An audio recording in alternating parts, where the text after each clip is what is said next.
শেখ শাহজাহান। শুধু দর্শক বন্ধু, আপনারা দেখছেন একে নিউজ বাংলা। আর এই মুহূর্তে উপস্থিত রয়েছি কলকাতা। দেশ বা রাজ্যে বিভিন্ন ইস্যুতে আমরা কিন্তু সন্দেশখালীকে ভুলে গিয়েছি। এর মধ্যে সন্দেশখালীর শেখ শাহজাহান এর বিরুদ্ধে সিবিআই তদন্তের নির্দেশ দিয়েছে এবং বড় অস্বস্তিতে পড়তে চলেছে শেখ শাহজাহান। আবার সন্দেশখালী উত্তাল হতে চলেছে। কিন্তু কি হতে চলেছে, কি হতে পারে, শেখ শাহজাহান কত বড় বিপদে পড়েছে, সমস্ত জানতে প্রতিবেদনটি শেষ পর্যন্ত দেখুন। 2019 সালের 8ই জুন সন্দেশখালীতে 3 বিজেপি কর্মী খুন হয়। শাহজাহান সহ বেশ কয়েকজনের নামে এফআইআর হয়। তারপরে তদন্তর ভার পড়ে সিআইডির হাতে। বেশ কয়েক বছর কেটে গেলে 2021 সালে তৃণমূলের ব্যাপক জয়ের পরে সেই সিআইডির এফআইআর থেকে শেখ শাহজাহানের নাম বাদ চলে যায়।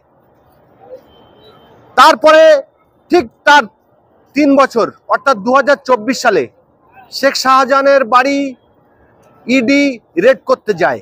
যাওয়ার পরে কি হয়েছে সারা পশ্চিমবঙ্গ তথা সারা ভারতবর্ষের মানুষ জানে যে শেখ শাহজাহানের অনুরাগী আত্মীয়রা সেই ইডি অফিসারদের মারধর করে, মাথা ফাটিয়ে দেয়, এমনকি সংবাদ মাধ্যমও বাদ যায়নি। শেখ শাহজাহান তারপর থেকে গা ঢাকা দেয় বেশ কিছুদিন, তবে শেষ রক্ষা করতে পারেনি।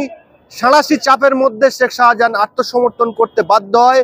মামলা চলে বসিরহাট কোর্ট এবং কলকাতা হাইকোর্ট। তার মধ্যে সন্দেশখালী থেকে বেশ কয়েকজন মহিলা তারা কলকাতা হাইকোর্টে উপস্থিত হয়। তাদের বক্তব্য ছিল যে শেখ শাহজাহান নির্দোষ, তিনি খুব ভালো মানুষ, তাকে ফাঁসানো হয়েছে। তারা ঠিক কি বলেছিল আরো একবার আপনাদেরকে দেখানোর চেষ্টা করব। শাহজাহান ভাই মানুষ বিপদে পড়লে উদ্ধার করেছে। শাহজাহান ভাই কারোর ক্ষতি করেনি। যে কথাগুলো বলছে যে ক্ষতি করেছে ওসব মিথ্যে কথা। আপনার বাড়ি কোন জায়গায়? আমাদের বাড়ি সন্দেশখালী। শাহজাহান ভাই 24 কোটির মালিক হতে পারে, তোমাদের কৈফিয়ত দিতে হবে নাকি? কি করে চুরি করেছে? হ্যাঁ চুরি করেছে। তাই শাহজাহান ভাই কোনো অন্যায় করেনি। আমরা সন্দেশখালীর লোক, মিথ্যে করে মানে ভোটবাজি দিয়ে এইসব। কোথায় বাড়ি? আমাদের বাড়ি সন্দেশখালী ছোট শহরের বাড়ি। সবার কাছে ভালো, একটা মানুষ সবার কাছে ভালো হতে পারে, সবার কাছে ভালো। গরিব গরিব কানা অন্ধ ভিখারি সবারকে দেখে, সাহায্য করে, সবার কাছে ভালো। আপনার কথাই আমি সমর্থন করলাম। কিন্তু যারা শেখ শাহজাহানের ভাই অভিযোগ করছে তারা তো সন্দেশখালী, তাদের কাছে ভালো। সন্দেশখালীর লোক না, তারা সন্দেশখালীর লোক না, তারা বহিরাগত। কোথা থেকে আমরা নিজেরাই জানি না। মিথ্যে কথা, ভাওতাবাজি, ওসব সব ভাওতাবাজি, মিথ্যে কথা ওসব। শাহজাহান ভাইয়ের মতো লোক হয় না, ভীষণ খুব ভালো মানুষ, ওর মতো লোক হয় না। যারা মুখ ঢেকে আছে তারাই প্ল্যান করছে, আমরা করি না।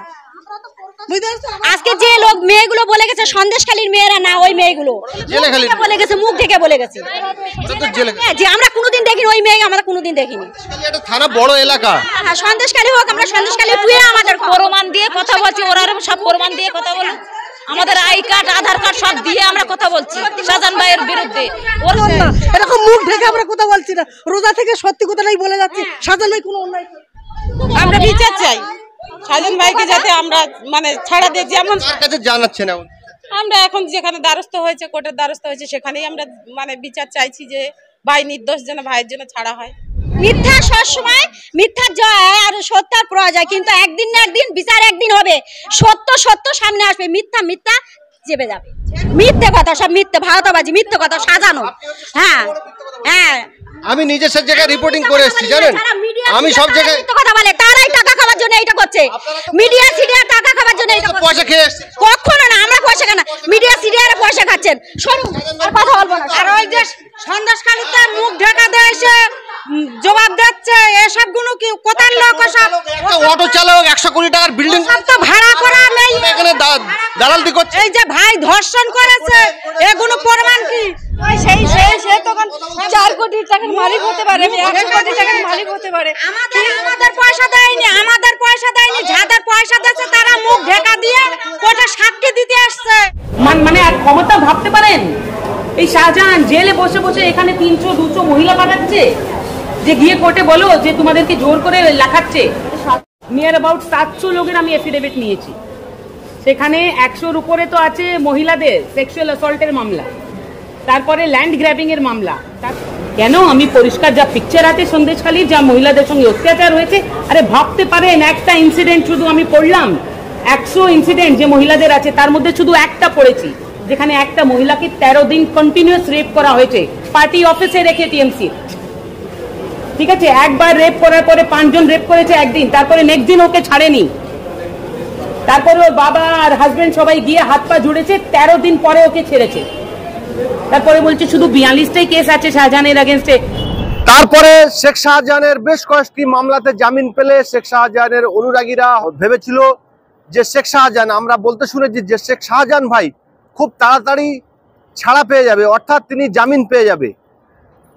এর মধ্যে আপনারা জানেন যে সিআইডির এফআইআর থেকে যে শেখ শাহজাহানের নাম বাদ গিয়েছিল, সেই সন্দেশখালীর 3 জন কর্মী, বিজেপি কর্মী খুনের, তারা নতুন করে কলকাতা হাইকোর্টে আপিল করে এবং কলকাতা হাইকোর্টে আপিল করে বলেন যে সিবিআই তদন্ত করতে হবে।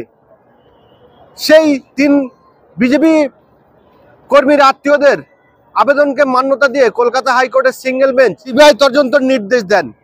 সেই রায়কে চ্যালেঞ্জ করে শেখ শাহজাহান এবং তার আইনজীবী কলকাতা হাইকোর্টে ডবল বেঞ্চে আবেদন করে এবং ডবল বেঞ্চে দেবাংশু বসাকের নেতৃত্বে ডবল বেঞ্চ সেই সিঙ্গেল বেঞ্চ রায় কিন্তু বহাল রেখেছে।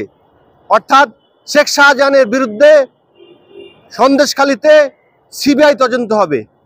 এতে করে শেখ শাহজাহানের অস্বস্তি কিন্তু বেড়েছে, বড় বিপদের মুখে পড়তে চলেছে কিন্তু শেখ শাহজাহান। শুধু কিন্তু শেখ শাহজাহান বিপদে পড়বে না, সন্দেশখালীর 3 বিজেপি কর্মীর যারা নিকট আত্মীয় তারা দাবি করছেন যে দিনে দুপুরে প্রশাসনের নাকের ডোগায়, প্রশাসনের মদতে এই 3 জন বিজেপি কর্মীকে খুন করা হয়েছে। তাদের বিবরণ অনুযায়ী একজনকে চুবিয়ে মারা হয়েছে এবং একজনকে গাড়ির পিছনে করে গাড়ির পিছনে দড়ি দিয়ে বেঁধে তাকে টেনে টেনে মারা হয়েছে। একজনের লাশ এখনো পর্যন্ত পাওয়া যায়নি।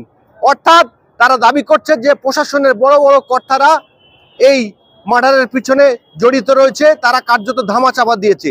অর্থাৎ শুধু শেখ শাহজাহান বা তার অনুরাগীদের বিরুদ্ধে সিবিআই তদন্ত হবে না, সিবিআই তদন্ত হবে সেই সময় যারা সন্দেশখালী সহ আশপাশের যে থানাগুলোর দায়িত্ব ছিল, যে অফিসারগুলো ছিল, তাদের বিরুদ্ধেও সিবিআই তদন্ত হবে। অর্থাৎ সব মিলিয়ে সন্দেশখালীতে আরও একবার সিবিআইয়ের বড় বড় গাড়ি এবং সন্দেশখালী সিবিআই অফিসারদের বুটের আওয়াজ কিন্তু শুনতে হবে। আজকে প্রতিবেদনটা শেষ পর্যন্ত দেখার জন্য আপনাকে ধন্যবাদ। আর আপনারা যারা দেখেছেন শেয়ার করবেন, লাইক করবেন এবং কমেন্ট করতে ভুলবেন না। আর আপনারা কমেন্ট করবেন, আমরা উত্তর দেব। আর কোন জায়গা থেকে কমেন্ট করছেন সেটা নিশ্চয়ই লিখবেন। শেষ পর্যন্ত প্রতিবেদনটা দেখার জন্য আপনাদের অনেক অনেক ধন্যবাদ।